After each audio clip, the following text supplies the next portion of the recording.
మీరు మీటింగ్కి వచ్చేటప్పుడు నీళ్ళ బాటిల్ తీసుకొచ్చుకోండి. నేను మీ నీళ్ళ బాటిల్ కొరకు ప్రార్థన చేస్తాను. దేవుడు నాకు ఎంత కృపావరం ఇచ్చాడంటే, నీళ్లను ద్రాక్షారసంగా మార్చే కృపావరం ఇచ్చాడు. రేపు మీ నీళ్లు ద్రాక్షారసం అయిపోతాయి, తెచ్చుకోండి అన్నాడు. జనమంతా తెచ్చుకున్నారు. అసలు ఆయన నీళ్లు ద్రాక్షారసంగా మార్చాల్సిన అవసరం ఎవడికుంది?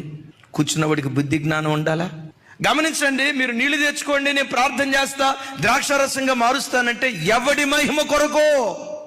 అందరు బాటిల్ ఎట్లాగే అంటే ఆయన చప్పట్లు కొడతా, అదుగో అదుగో అదుగో నీళ్ళని ద్రాక్షారసం అయిపోయినాయి అన్నాడు. బాటిల్ అట్లా చూస్తే రంగు ఇంత కూడా మారలా. రంగు మారదు కానీ రుచి మారేది, తాగి చూడండి అన్నాడు. ఏళ్లలో ఒకళ్ళిద్దరు తాగి ఇది అచ్చం ద్రాక్షారసం లాగా ఉందన్నారు. ఇద్దరు అన్నారు కానీ అందరూ అలా.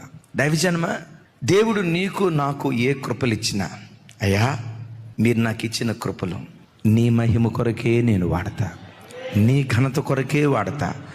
ఈ ప్రత్యక్షత ఎప్పుడు మన గుండెల్లో ఉండును గాక.